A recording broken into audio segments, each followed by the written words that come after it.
So hello everyone, continue करते हैं अपना डिस्कशन। नेक्स्ट क्वेश्चन देखिए, ये क्या बोल रहा है कि जनवरी 1 पे अ पर्सन सेव्ड ₹1, मतलब 1 जन पे उसकी सेविंग कितनी है 1। सेकेंड जन पे उसकी सेविंग कितनी है 2 more than that on the previous day, मतलब प्रीवियस डे पे जो था उससे 2 ज़्यादा है यहाँ पे सेविंग उसकी, यानी कि यहाँ पे टोटल कितनी हो गई 3। ठीक है। नाउ जनवरी 3 पे ही saved 2 more than that on the previous day, यानी कि 3 जनवरी को वो जो कमाएगा वो इस वाले प्रीवियस डे, 3 का प्रीवियस डे 2 हो जाएगा, तो इससे वो 2 ज़्यादा बचा रहा है यहाँ पे। इतनी सेविंग है उसकी, टोटल कितनी 5 हो गई, और इसी तरीके से वो आगे बढ़ रहा है। ठीक है। So on at the end of which date was is total savings. Total savings के लिए मतलब पहले दिन की सेविंग 1, दूसरे दिन की 3, तीसरे दिन की 5। अगर इन सारी सेविंग्स को अपन जोड़ दें तो एक दिन ऐसा आएगा जब क्या बोल रहा है वो देखो, which date was his total saving a perfect square as well as perfect cube number, यानी कि क्यूब भी हो और स्क्वायर भी हो। देखो पहली चीज़ तो इसको देखते ही, इस क्वेश्चन को देखते ही ये चीज़ समझ में आती है कि अगर कोई चीज़ स्क्वायर है और क्यूब भी है तो इसके लिए सबसे पहली चीज़ हमारे दिमाग में 64 निकल के आती है। 64 4 का क्यूब भी है और 8 का स्क्वायर भी है। मान लो कि ये चीज़ आपके दिमाग में नहीं आती है तो दूसरी चीज़ आप क्या देखोगे कि पहली चीज़ तो मैं इसकी सेविंग निकाल सकता हूँ यहाँ पे टोटल। अब यहाँ पे मान लो कि मैं मैनुअली करने जाता हूँ कि पहले दिन उसने ₹1 बचाया, दूसरे दिन उसने इससे ₹2 ज़्यादा यानी कि 3, तीसरे दिन उसने 5 कमाया बचाया, चौथे दिन उसने 7, फिर 9, फिर 10, 11, मतलब 4 ज़्यादा कमा रहा है वो, बचा रहा है। इस तरीके से इससे 2 ज़्यादा यहाँ पे, इससे 2 ज़्यादा यहाँ पे, इससे 2 ज़्यादा यहाँ पे, ऐसे बचाया जा रहा है वो। अब इसमें सबसे सही चीज़ क्या है कि इसने 7, 8 और 9 यहीं तक के ऑप्शन दिए हैं, तो आप इसको मैनुअली भी ऐड कर सकते हो। लेकिन अब यूपीएससी ने ये क्यों क्वेश्चन पूछा है वो मैं आपको बताना चाहता हूँ। देखो आप यहाँ पे देखोगे कि 1, 3, 5, 7, 9 ये जो एपी बन रही है, ये जो सीरीज़ बन रही है, ये सीरीज़ क्या है, देखो ओड की सीरीज़ है ये 1, 3, 5, 7, 9, मतलब ये ओड नंबर्स की सीरीज़ बने जा रही है। ठीक है। अब ओड नंबर की सीरीज़ बने जा रही है, अब मेरे को टोटल सेविंग्स गिननी है, यानी कि इन सबको जोड़ते जाना है 1 + 3 + 5 + 7 इस तरीके से। यानी कि मेरे को देखना क्या है कि sum of an odd number, sum of an odd number ये होता क्या है, ये एन स्क्वायर निकल के आता है। तो अगर ये वाली चीज़ उसने दी भी नहीं होती ना कि ये परफेक्ट स्क्वायर है, केवल अगर उसने ये बोल दिया होता परफेक्ट क्यूब, तब भी कोई फ़र्क नहीं पड़ने वाला था, क्योंकि ओड नंबर्स का सम एन स्क्वायर होता है। अब यहाँ से आप ये वाली चीज़ समझ जाओ कि एन स्क्वायर यहाँ से है, यानी कि अब इसमें देख लो 7 है, 7 के लिए 7 जनवरी तक टोटल सेविंग्स कितनी हो जाएगी 7 स्क्वायर, 8 के लिए कितनी हो जाएगी 8 स्क्वायर, और 9 के लिए कितनी हो जाएगी 9 स्क्वायर, 7 स्क्वायर 49। क्या ये किसी का क्यूब है? नहीं। 8 स्क्वायर 64, क्या ये किसी का क्यूब है? यस। किसका? 4 का। बस यहीं से आंसर आ जाता। इस क्वेश्चन को आपको सोल्व करना ही नहीं था, आपको बस ये देखना था कि हाँ first N odd numbers N square होता है, एन स्क्वायर होता है, ये यहाँ पे इसने दे ही रखा है पहले से, और यहाँ पे ऑप्शन से आप चेक कर लो। नॉट पॉसिबल का ऑप्शन खत्म हो जाता है क्योंकि अपन को यहाँ पे मिल गया ही। आई होप आपको समझ में आया ये क्वेश्चन क्यों पूछा था। फ्यूचर में आप और क्वेश्चन एक्सपेक्ट कर सकते हो यूपीएससी से इस लाइन पे। ठीक है। तो आई होप कि ये क्वेश्चन होना चाहिए था। अगर ये वाली चीज़ यहाँ पे दिखती भी नहीं, अगर ये 64 दिखता भी नहीं, तो भी आप यहाँ से सम निकाल के ये क्वेश्चन सॉल्व कर सकते थे। हार्डली 2 मिनट का क्वेश्चन था। नेक्स्ट क्वेश्चन देखते हैं। ये वाला क्वेश्चन देखो, 2 की पावर कुछ, 3 की पावर कुछ is divisible by which of the following numbers. अब देखो यूपीएससी इस तरीके की चीज़ें करता है। एक बार आपको याद होगा कि उन्होंने पूछा था XYZ प्लस जेड, क्या था, ZXY प्लस YZX, ये किससे डिविजिबल है, एक क्वेश्चन ऐसा पूछा है प्रीवियस ईयर में। तो इन क्वेश्चंस में क्या करना होता है, बेसिकली आपको कॉमन लेने होते हैं बाहर। देखो यहाँ पे देखो 2 की पावर 3 प्लस 3 की पावर 2, इसको ओपन कर देते हैं। ये लिखा हुआ है बेसिकली 2 इंटू 1 इसकी पावर 3 प्लस यहाँ पे लिखा हुआ है 3 इंटू 3 नहीं 1 इसकी पावर 2। अब ये 1 जो है ना, बहुत सारे लोग ये सोचते हैं कि ये एक प्राइम नंबर है। ये प्राइम नंबर नहीं है, कंपोजिट नंबर है। और इसके फैक्टर्स 3 इंटू 37 होता है। ये वाला जो क्वेश्चन था ना PYQ में, ये भी एग्जैक्ट क्वेश्चन यही था। 337 ऐसे कुछ ऑप्शन थे उसमें। ये वाला क्वेश्चन देखना आप लोग उसमें। तो अब यहाँ पे देखो, इसको फिर से और ज़्यादा ओपन कर दो तो ये लिखा हुआ है 2 इंटू 3 इंटू 37 इसकी पावर 3 प्लस 3 इंटू 37 और इसकी पावर 2। अब देखो यहाँ से उसने क्वेश्चन में पूछा क्या है कि ये डिविजिबल बाई, मतलब अपन को केवल डिविजिबिलिटी चेक करनी है। किस किस की, 2, 3 और 37 तीनों की चेक करनी है कि 2 से, क्या ये 2 से डिविजिबल है, क्या ये 3 से डिविजिबल है, क्या ये 37 से डिविजिबल है। देखो अब ये 2 यहाँ पे प्लस का साइन है, यानी कि ये इंडिविजुअली दोनों के दोनों 2 से डिविजिबल होंगे तो ही ये पूरा का पूरा नंबर जो है वो डिविजिबल होगा। ठीक है। अब देखो यहाँ पे तो 2 का फैक्टर आ रहा है तो ये तो 2 से डिविजिबल है, लेकिन इस पूरे एक्सप्रेशन में 2 का कोई भी फैक्टर नहीं है तो ये डिविजिबल नहीं है। आ रही है बात समझ में। 3 से देख लो, 3 जो है यहाँ पे 3 का है मल्टीपल तो ये भी डिविजिबल है, यहाँ भी 3 है तो ये भी डिविजिबल है, यानी कि ये टोटल जो है वो भी डिविजिबल है। यहाँ पे ये टोटल जो है वो डिविजिबल नहीं है क्योंकि ये वाला डिविजिबल नहीं है और प्लस का साइन है, इसलिए दोनों को सेपरेटली भी डिविजिबल होना पड़ेगा। ठीक है। 37 से देखो, 37 यहाँ पे 37 का मल्टीपल है और यहाँ भी 37 का मल्टीपल है तो ये भी डिविजिबल है, ये भी डिविजिबल है, ये तो यहाँ पे 2 को छोड़ के बाकी दोनों के दोनों डिविजिबल है, यानी कि 3 एंड 37 बट नॉट 2। बी इसका करेक्ट आंसर हो जाएगा। ठीक है, अगले क्वेश्चन पे चलते हैं। अब ये वाला क्वेश्चन देखो, ये वाला क्वेश्चन यूपीएससी ने आपको +2.5 देने के लिए दिए हैं बिना कुछ सोचे समझे।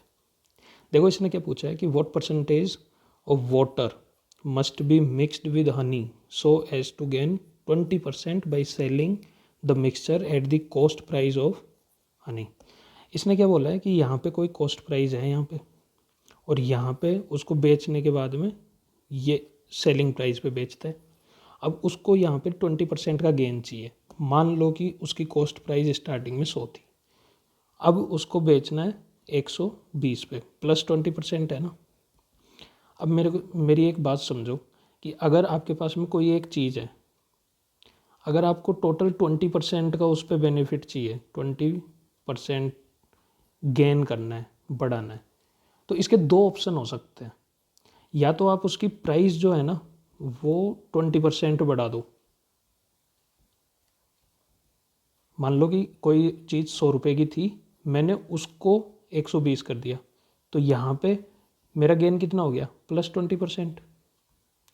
या फिर मैं क्या करूँ कि क्वांटिटी उतनी ही रखूँ लेकिन उसमें एक इम्प्योरिटी ऐड कर दूँ और उसकी क्वांटिटी ज़्यादा बढ़ा दूँ।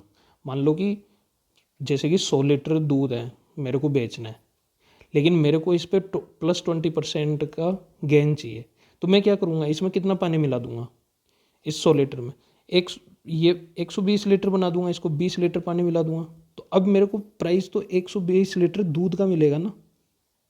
समझ रहे हो आप मेरी बात। तो 2 तरीके हैं, या तो उसकी प्राइस बढ़ा दो, प्राइस को बढ़ा दो 20% से, या फिर उसकी जो क्वांटिटी है उसको बढ़ा दो, किसी भी तरीके से बढ़ा दो। कितना, 20% बढ़ा दो, तभी तो मेरे को 20% का गेन होगा।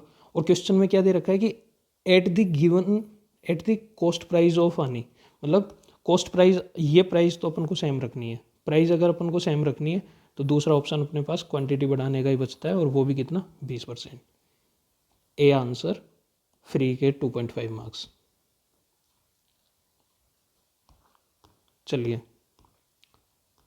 ये वाला क्वेश्चन देखो। अब ये वाला क्वेश्चन जो है वो साइक्लिसिटी का क्वेश्चन है। इसमें क्या बोला है कि what is the right most digit preceding the zeros in the value of 30 की पावर 30। देखो 30 की पावर 30 में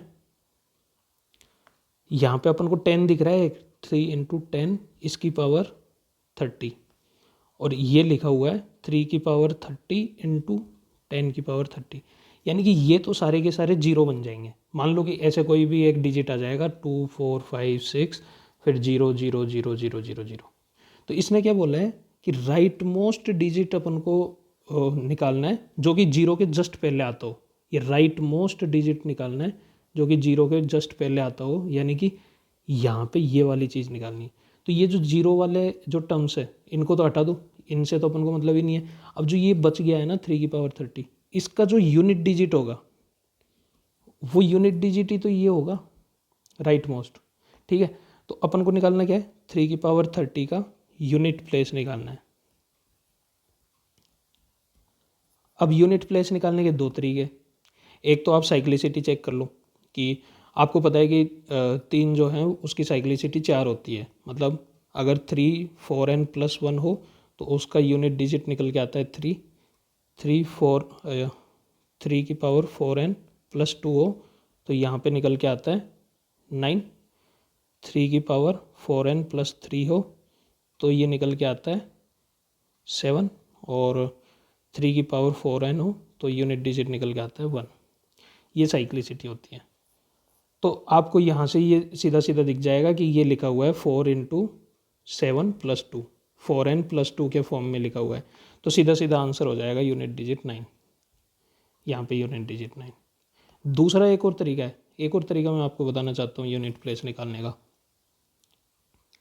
यूनिट प्लेस निकालने के लिए हम क्या करते हैं कि कोई भी जो भी नंबर दिया हुआ है ना हमको 3 की पावर 30 डिवाइडेड बाई 10 कर दूंगा मैं, इसका जो रिमाइंडर आएगा ना वो यूनिट प्लेस होगा। बात समझ में आई आपको कि एक नंबर लिखा हुआ है कोई, मान लो कि 96 लिखा हुआ है, इसका यूनिट डिजिट निकालना है तो मैं इसको 10 से डिवाइड कर दूंगा, तो यहाँ पे 9 बार 90 और ये रिमाइंडर जो बच गया ये 6, ये इसका यूनिट डिजिट हो गया। ये वाली चीज़ बता रहा हूँ मैं आपको। तो अब इसका रिमाइंडर कैसे निकालते हैं, रिमाइंडर थ्योरम आपने पढ़ी होगी। 3 की पावर, अब इसको मैं 10 के पास में ले जाने की कोशिश करूँगा कि, तो मेरे को दिख गया कि 3 स्क्वायर 9 होता है, इसकी पावर 15 डिवाइडेड बाई 10, तो ये बच गया 9 की पावर 15 डिवाइडेड बाई 10। अब 9 को अगर मैं 10 से डिवाइड करूँगा तो -1 बचेगा उसका रिमाइंडर, और इसकी पावर कितनी है 15, यानी कि माइनस का साइन रहेगा क्योंकि यहाँ पे ओड नंबर है, यानी कि -1। अब -1 रिमाइंडर का मतलब क्या है, ये जो जिससे डिवाइड कर रहे हैं ना इसको यहाँ पे जोड़ देंगे, यानी कि 10 - 1 निकल के क्या आया 9, तो 9 रिमाइंडर है, 9 ही यूनिट प्लेस होगा, तो इसका आंसर ये हो जाएगा। नेक्स्ट क्वेश्चन देखते हैं।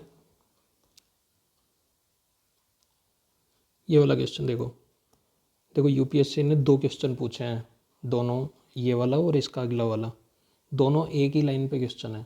आपको लैंग्वेज समझनी थी बस इसमें, और कुछ नहीं करना था। देखिए ये वाला क्वेश्चन क्या कह रहा है, 421 and 427 when divided by the same number, एक किसी एक नंबर से मैं डिवाइड कर रहा हूँ तो लीव्स द सेम रिमाइंडर 1, यानी कि इसको भी जब उससे डिवाइड कर रहा हूँ और इसको भी जब उससे डिवाइड कर रहा हूँ तो रिमाइंडर 1 बच रहा है। ठीक है, how many numbers can be used as the divisor in order to get the same reminder 1। ठीक है, अब आप मेरे को एक चीज़ बताओ कि 421 को मैं उस चीज़ से डिवाइड कर रहा हूँ तो यहाँ पे रिमाइंडर बच रहा है 1, यानी कि अगर यहाँ पे 420 होता तो ये फुल्ली डिविजिबल हो जाता भाई।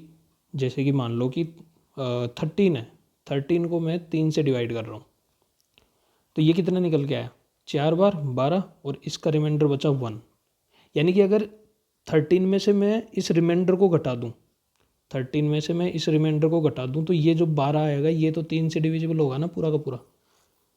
समझ में आई मेरी बात? तो यानी कि अगर मैं 421 और 427 दोनों में सेम रिमाइंडर छोड़ रहा है वो, यानी कि -1 ये 420 और यहाँ पे -1 यानी कि 426, इन दोनों को वो फुल्ली डिवाइड करेगा। आई मेरी बात समझ में? अब इन दोनों को फुल्ली डिवाइड कौन कौन करेंगे? जो इनके कॉमन फैक्टर्स होंगे। अब मेरे को इनका कॉमन फैक्टर निकालना है। इनके कॉमन फैक्टर कैसे निकालोगे आप? इनका 420, 426 सीधा सा। अब यहाँ पे क्या निकाल लूँगा मैं? यहाँ पे निकालो 2 आ जाएगा, यानी कि आ जाएगा 210 213। अगला देखो, ये 3 से डिविजिबल है, ये भी 3 से डिविजिबल है। 3 से देखो 3 7 0 7 1। अब 7 0 और 7 1 एक दूसरे से डिविजिबल नहीं है किसी भी तरीके से, तो ये आ गए इसके कॉमन फैक्टर्स। तो इसके कॉमन फैक्टर्स क्या क्या आ जाएंगे? एक तो 2 आ जाएगा, एक 3 आ जाएगा और एक 2 × 3 यानी कि 6 आ जाएगा। भाई 6 से भी तो डिविजिबल होगा ना, 2 से हैं 3 से हैं तो 6 से भी होगा। या फिर अब आंसर तो अपना आ गया, देखो कि ये 3 नंबर ऐसे निकल के आ गए जिनसे ये डिविजिबल है, और फिर अगर हम 421 और 427 को इससे डिवाइड करेंगे तो एक रिमाइंडर बच जाएगा। ये 3 आंसर आ गया। लेकिन मैं आपको समझाना क्या चाह रहा हूँ कि ये 2 और 3 जो आया ये बेसिकली इसका HCF हुआ। HCF क्या निकल के आया इसका? 6, 2 × 3। अब ये HCF जो है ना, अगर मैं इस HCF के नंबर ऑफ फैक्टर्स देख लूँ तो वो सारी चीज़ें भी तो इसी का 6 का ही तो फैक्टर है, वो 6 का फैक्टर है तो वो इनका भी फैक्टर हो जाएगा। समझ में आ रही है आपको मेरी बात? तो 6 के नंबर ऑफ फैक्टर्स निकाल लो। 6 के फैक्टर्स कौन कौन से होते हैं? 1 2 3 और 6। तो अब इसमें 1 को हटा दो, क्योंकि 1 से तो अपन किसी को भी डिवाइड करेंगे तो वो फुल्ली डिविजिबल हो जाएगा। ये तीनों जो हैं वो उसके आंसर्स हैं। मतलब मैं कह रहा हूँ यहाँ पे HCF निकालो और HCF के फिर नंबर ऑफ फैक्टर्स निकालो। यूपीएससी यहाँ तक पहुँच गया है, इस लेवल तक पहुँच गया है। HCF निकालो, उसके नंबर ऑफ फैक्टर्स निकालो। अब नंबर ऑफ फैक्टर्स कैसे निकालते हैं? ये एडिशनल है। नंबर ऑफ फैक्टर्स कैसे निकालते हैं किसी भी चीज़ के? इसी यूट्यूब पे नीचे जाओगे ना तो आपको पहला वीडियो ही शायद इसी का मिलेगा फैक्टर्स का, और वहाँ पे मैंने ये चीज़ बता रखी है बहुत अच्छे से। देखो, अगर कोई नंबर है n, अगर उस n को मैं प्राइम फैक्टर्स निकाल लूँ उसके, ये a की पावर p, b की पावर q और c की पावर r। यहाँ पे a, b और c जो हैं वो प्राइम फैक्टर्स हैं इसके n के। प्राइम फैक्टर्स मतलब जो फिर आगे डिवाइड नहीं हो रहे आपस में। समझ में आई? अब अगर ये वाली चीज़ है तो इसमें नंबर ऑफ फैक्टर्स कितने निकल के आएंगे? इसके नंबर ऑफ फैक्टर्स कितने निकल के आएंगे? इसके नंबर ऑफ फैक्टर्स निकल के आएंगे p। ये जो पावर्स हैं इनको ऐड कर दो, मतलब इसमें 1 ऐड कर दो और आपस में उनको मल्टीप्लाई कर दो। ठीक है, p+1 q+1 r+1 और तीनों को आपस में मल्टीप्लाई कर दो, नंबर ऑफ फैक्टर्स निकल के आ जाएंगे। जैसे कि यहाँ पे ये जो 6 था इसके नंबर ऑफ फैक्टर्स निकालने। अब देखो ये जो नंबर ऑफ फैक्टर्स निकल के आएंगे ना, ये वाली जो चीज़ है, ये जो नंबर ऑफ फैक्टर्स निकल के आएंगे, इन फैक्टर्स में 1 और वो खुद नंबर जो भी है, जो भी वो n है, वो दोनों भी इंक्लूडेड होगा। इस चीज़ का ध्यान रखना है आपको। जैसे कि ये 6 है, 6 को अगर मैं प्राइम फैक्टर्स के रूप में चेंज करूँ तो 2 × 3, ये 2 भी प्राइम है 3 भी प्राइम है। अब इसकी पावर 1 है, इसकी पावर 1 है, तो नंबर ऑफ फैक्टर्स देखो यहाँ पे 6 के नंबर ऑफ फैक्टर्स मैंने क्या कहा था, पावर में 1 ऐड करो और दोनों को मल्टीप्लाई कर दो आपस में 1, यानी कि ये कितना निकल के आ गया? 2 × 2 4 फैक्टर्स होंगे 6 के। 4 कौन कौन से? यही वाले 1 2 3 और 6। अब मैंने क्या कहा था, 1 ऐड होगा इसमें और 6 भी ऐड होगा। अब इसमें 1 नहीं ले सकते इस केस में, तो 1 को हटा दो, 6 को ही काउंट करो। तो 4 में से एक 1 वाला ऑप्शन हटा दो तो ये आंसर निकल के आ जाएगा 3। ये कॉन्सेप्ट समझ में आया आपको? ठीक है। अब नेक्स्ट वाला क्वेश्चन सेम इसी लाइन पे देखो, इसने क्या पूछा है कि कैन जो है वो x इतने की है और y इतने की है। They are to be bottled in bottles of equal size so that whole of petrol and diesel would be separately bottled. The bottle capacity in term of liter is an integer. How many different bottle sizes are possible? देखो इसने same चीज़ पूछी है कि 399 और 532 इन दोनों को वो एक ही बोतल से भरना चाह रहा है। तो मेरे को बेसिकली इनका निकालना है क्या है, मेरे को निकालना है इनका कॉमन फैक्टर। एक कॉमन फैक्टर होगा, उस कॉमन फैक्टर का मान लो कि यहाँ पे मैं एक गिलास ले लूँ उस कॉमन फैक्टर का, तो उससे मैं इसको भी भर ले जाऊँगा और इसको भी भर ले जाऊँगा फुल्ली। तो मेरे को कॉमन फैक्टर्स ही तो चाहिए। अब कॉमन फैक्टर्स इसके कैसे निकालोगे? कॉमन फैक्टर्स निकालो, 399 532। यहाँ पे देखो पहले 2 से मल्टीप्लाई नहीं हो रहा, 3 से नहीं हो रहा, 3 से ये वाला नहीं हो रहा ना, और तो ये पहला 7 से हो रहा है। आप देखो इसकी कैसे डिविजिबिलिटी चेक करेंगे। उस 7 से डिविजिबिलिटी के लिए क्या करते हैं, लास्ट वाले डिजिट को मल्टीप्लाई करो 2 से और टोटल से घटा दो, यानी कि टोटल से घटा दो। ये कितना निकल गया है 21। ये 7 से डिविजिबल है तो ये तो 7 से है। दूसरे का भी चेक करो 532, इसको 2 से डिवाइड करो, 4 आया, 4 इसमें से घटा दो तो ये कितना निकल के आया 49। ये भी है 7 से डिविजिबल, तो यहाँ पे 7 ले आओ। तो 7 लाने के बाद यहाँ पे कितना निकल के आएगा, 7 पंजो 35 और 4 और 9 7। यहाँ पे कितना निकल के आएगा 7 और फिर 4 और 2 6। ठीक है, अभी ये 57 और 76 ये तो 19 से डिविजिबल है ही। 19 दिया 57, 19 चौक ये हो गया। अब इसमें कुछ भी कॉमन नहीं है तो अपने यहाँ पे कितने आ गए 7 और 19 ये आ गए दोनों के दोनों।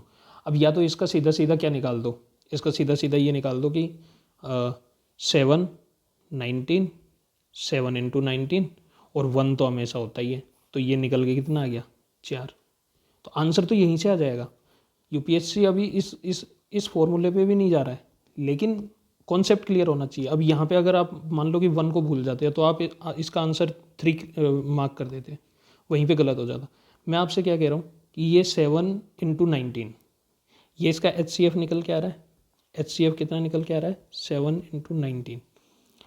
अब इसको HCF आपको इसको मल्टीप्लाई करने की भी ज़रूरत नहीं है, ये किसी नंबर का पहले से ही प्राइम फॉर्म है। 7 भी प्राइम है और 19 भी प्राइम है। ठीक है, अब ये प्राइम फॉर्म है, इसमें नंबर ऑफ फैक्टर्स कितने हो जाएंगे, नंबर ऑफ फैक्टर्स निकालो इनके, नंबर ऑफ फैक्टर्स निकल के आ जाएंगे। यहाँ पे पावर में 1 ऐड कर दो और दोनों को आपस में मल्टीप्लाई कर दो, यानी कि यहाँ पे 2 इंटू 2 ये 4 आ गया, यानी कि इसके टोटल नंबर ऑफ फैक्टर्स कितने 4। अब इसमें मान लो कि ये 1 लीटर की होती है, 7 लीटर की होती है, 19 लीटर की होती है या 7 इंटू 19 लीटर की होती है, वो सब इन दोनों कैंस को भर देगी। यही क्वेश्चन का कहने का मतलब है। आई होप कि आपको लैंग्वेज समझ में आई है, यूपीएससी कैसी लैंग्वेज यूज़ कर रहा है। ऐसा ही कुछ एक क्वेश्चन उसमें था 2023 में 1156, इसमें से कुछ डिवाइड करना था और उसमें भी नंबर ऑफ फैक्टर्स निकालने थे। उस क्वेश्चन को भी सोल्व करना आप, और सॉल्यूशन देखना, पिछले वाले वीडियोस में डाले मैंने। ठीक है, आगे बढ़ते हैं। ये वाला क्वेश्चन देखो ये है ना, ये फ्री के 2.5 मार्क्स होते हैं। ये वाला क्वेश्चन देखो, consider the following statement in respect of sum, ये हैं सम, ये लिख रखा है where X Y Z are distinct prime numbers each less than 10। यहाँ पे एस लिख रखा है X plus Y plus Z. अब यहाँ पे एक्स वाई जेड जो हैं वो क्या क्या हो सकते हैं, वो 10 से छोटे हैं, लेस देन 10 है, और प्राइम नंबर्स हैं। प्राइम नंबर्स यानी कि 10 से छोटे सारे प्राइम नंबर्स बताओ, 2 3 5 और 7। ये 4 नंबर्स हैं जो कि 10 से छोटे हैं और प्राइम में, इनमें से कुछ एक हो सकता है। अब एस में देखो पॉसिबिलिटी पूरी कितनी बन रही है इससे। पहली चीज़ तो आपको ये चीज़ समझ में आनी चाहिए कि 4 चीज़ों को उठा के अगर मैं 3 जगहों पर रख रहा हूँ तो पॉसिबिलिटी मेरी कितनी बनेगी। इसका आंसर आपको आना चाहिए, आपको परम्यूटेशन पढ़ना होगा 4C3 यानी कि 4। 4 ही टोटल केसेस बनेंगे इसमें, तो बना लो चारों केसेस। क्यों आपको मतलब हिट एंड ट्रायल क्यों करना है इनमें? 4 केसेस तो बनेंगे। देखो पहला केस 2 को लिया, 3 को लिया और फिर 5 को ले लिया। फिर अगला केस देखो 2 को ले लिया, फिर 3 को रखा, 5 की जगह मैंने 7 ले लिया। अब 3 को छोड़ो, 2 + 5 + 7 ले लो। अब 2 के सारे केसेस बन गए, 2 को छोड़ो, 3 से स्टार्ट करो, 3 + 5 + 7, यही 4 केसेस बनेंगे, इसके आगे केसेस नहीं बनेंगे। ठीक है, अब यहाँ पे सम देखो, 2 और 3 5, 5 और 5 10, 2 और 3 5, 5 और 7 12, 2 और 5 7, 7 और 7 14, 3 और 5 8, 8 और 7 15। क्वेश्चन में क्या पूछा है? क्वेश्चन में पूछा है कि unit digit of S can be 0 9 5। क्या 0 हो सकती है? यस 0 है यहाँ पे, बिल्कुल यहाँ पे है। क्या 9 हो सकती है? 9 नहीं है किसी में भी, तो सेकंड ऑप्शन जो है वो गलत हो जाएगा। और यूनिट डिजिट एस जो है वो 5 हो सकती है, 5 है, तो ये भी सही हो जाएगा। 1 and 3 ओनली, 1 and 3 ओनली। इस तरीके से सॉल्व करना है आपको, ठीक है। तो ये फ्री के 2.5 मार्क्स हैं, कुछ भी नहीं है ये। चलिए आज अपन यहीं तक रखते हैं, आगे के क्वेश्चन अगले पार्ट में कवर करते हैं। Thank you.